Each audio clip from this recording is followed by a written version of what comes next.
కనులు మెరుగుట్టు పిలిపేలాగా అన్నదటయ్యా. ఏమిటి? రామాయ రామభద్ర రామచంద్ర రఘునాథాయ నాథాయ సీతాయ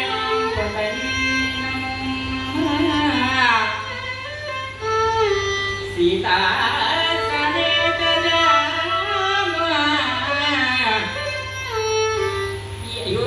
పావనమైందయ్యా.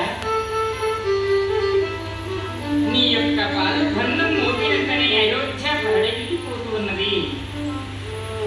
అటువంటి రామచంద్రమూర్తి రాక పక్కన శ్రీ మహాలక్ష్మితో కూడి అయోధ్యను అడుగుపెట్టాడండి. ఏమిటి? విశ్వామిత్రుని యొక్క యజ్ఞాన్ని సఫలీకృతం చేసి జనక మహారాజు గారు పంపినటువంటి యొక్క వార్తని సీతా స్వయంవరానికి స్వామితుల వారి వెంట తీసుకొని వెళ్ళి ఒంటరిగా వచ్చినటువంటి రామచంద్రమూర్తిని జంటగా చేసి అయోధ్యకు తీసుకొచ్చాడండి. 12 సంవత్సరాలు సీతారాముడు అయోధ్యలో ప్రశాంతంగా ఉన్నారు. జరగబోయేది శ్రీరాముని యొక్క తారక నామ మంత్రాన్ని జపం చేసినంత మాత్రం చేతినే మన జన్మ సఫలీకృతమవుతున్నది. అటువంటి రామచంద్రుడు రాజైతే ఎలా ఉంటుంది? వీళ్ళంతా నిరీక్షణలో ఉన్నారు. ఎవరో కలిగినటువంటి ఆలోచన అదే గుర్తు చేయండి, దాన్ని సఫలీకృతం చేయండి అని ప్రజలందరూ కూడా బులో రాజా రామచంద్రమూర్తికి అని అందరూ కూడా జయ జయధ్వానాలు కలిగారు. అందరూ ఒక్క మాట మీద ఎప్పుడైతే నిర్ణయం చేశాడో రేపు రాముడికి రామ పట్టాభిషేక మహోత్సవానికి కావలసినటువంటి సంసిద్ధం చేయండి అని అందరికి వారి వారి పనులన్నీ కూడా పురమాయించారు.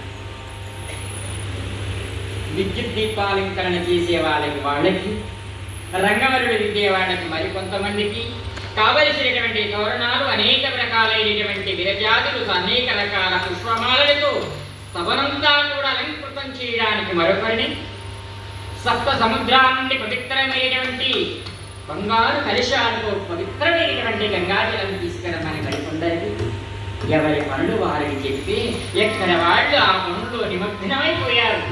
అన్నపానాలు కూడా రచించలేదు వాళ్ళకి. అయోధ్యంతా కూడా ఆనందమే కలిగింది.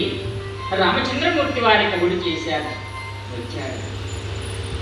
తండ్రి నమో నమః నమస్కరించాడు. రానాయన రామచంద్ర రామభద్ర ఇలా రాని దగ్గరికి తీసుకున్నాడు. రామచంద్రమూర్తి వారిని తీసుకొని మూర్ధాగ్రహణం చేశాడండి.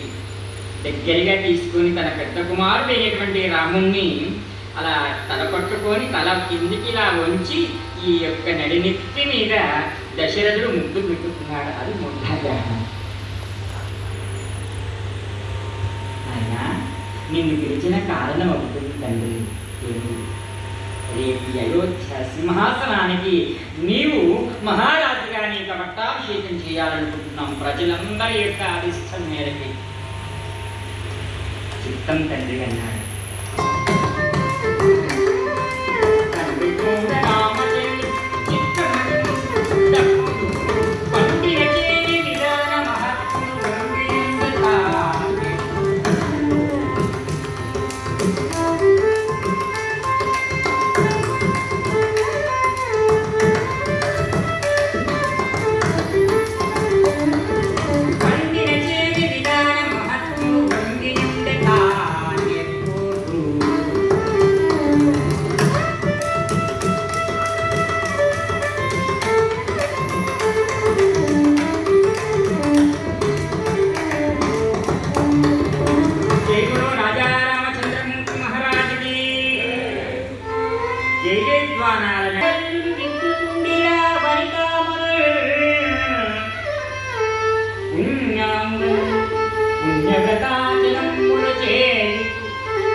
మహీమహీతాత్ములందరం పరమస్మృతిమతల్యం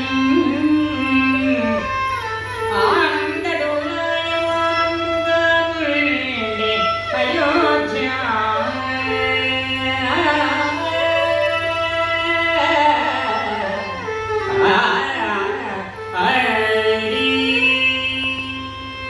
అయోధ్య అంతా కూడా కలకలలాడిపోయింది. వచ్చింది.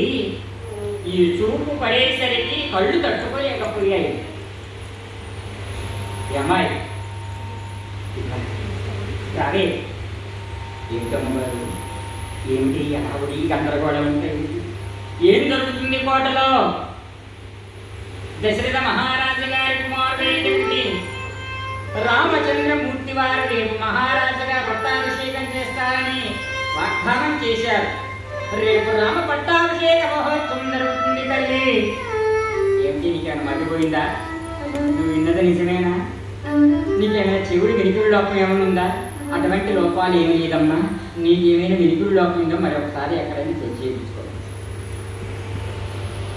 చెయ్యి నిజమే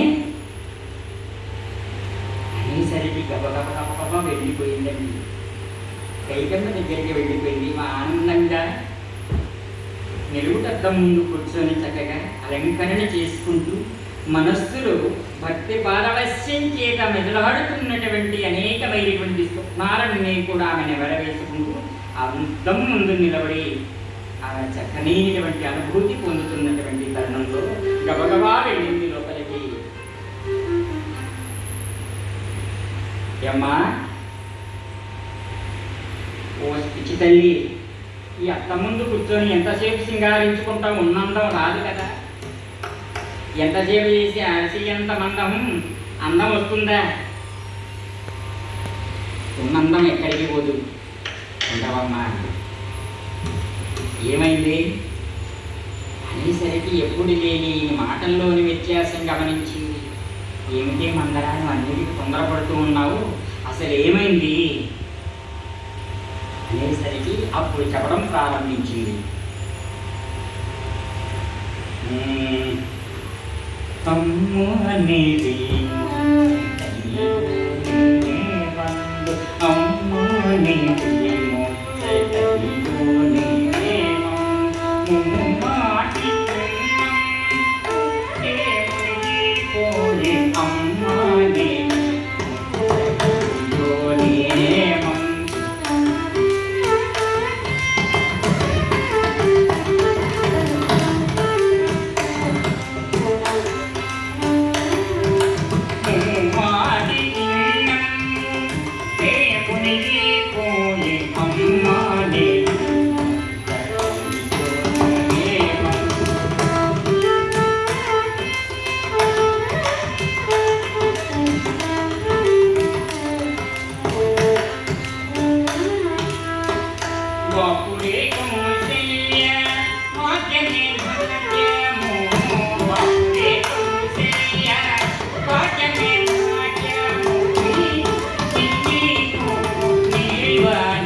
ఏమిటి?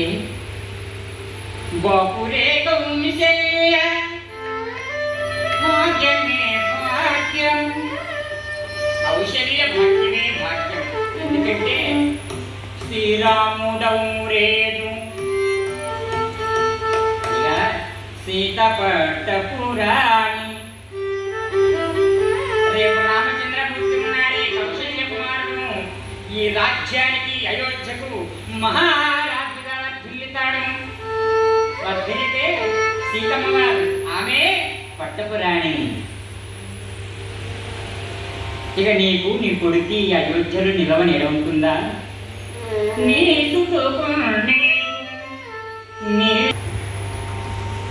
ఏమిటి ఇంత చక్కని మాట చెప్పావు, ఎంత ముచ్చటైన మాట, నేను ఆనందించగలిగినటువంటి మాట. నా కడుపును పుట్టకపోయినా రాముడంటే నా కొడుకు భర్తడు కన్నా అమితమయ్యేటువంటి ప్రేమ కదా నీకు తెలుసు కదేమంటారా? ఎంత చక్కని మాట చెప్పావయ్యా. నా మాట నీకు చక్కగా వినపడిందా? కొంప మునిగిపోతుంది. నీ కొంపకి ఎసరొచ్చిందన్న సంగతి కూడా మరిచిపోయి ఇంత సింగారించుకుంటున్నావు ఎవరి కోసం? నీ ముసలమొగుడున్నాడే, పళ్ళన్నీ ఊడిపోయినా పువ్వు చెట్టు కట్టించుకున్నాడేమో తిరిగి వచ్చి కైకా కైకా కైకా అంటూ ఆ బోరి నోరుతో వచ్చి ఆ బోసి నోరుతో అని ఒక్క ముద్దు పెట్టేసరికి పడిపోతాను. ఏంటి నీ పెనిమిటిని నమ్ముకున్నావా? మరికోటకు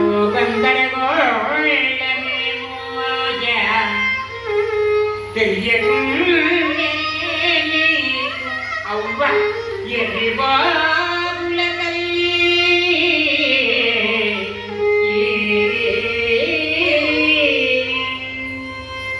గుడ్డుకు వచ్చిన కోడి పెట్టలాగి ఇక్కడ పొడిగొంటావు. కోటలో గందరగోళమేమో, అనేకమైనటువంటి ఏర్పాట్లు హంగులు ఆర్భాటాలు జరుగుతున్నాయి. ఎదివాకుల తల్లి నిజంగా ఎదివాకులానే కాకపోతే ఏం జరుగుతుందో వర్తమానం తెలుస్తుందా నీకు? ఇక నీ ముసలం ఊడొస్తాడు నీకు మంచి ఉపాయాన్ని చెప్పడానికి. ఏంటి ఆ ఉపాయం?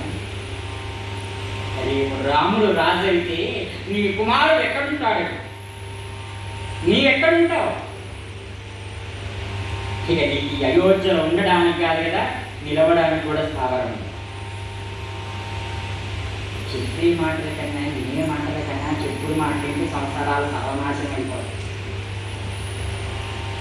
భార్య మాట భర్త విన్నా పర్వాలేదు, భర్త మాట భార్య విన్నా పర్వాలేదు, అడ్జస్ట్ అయిపోతుంది.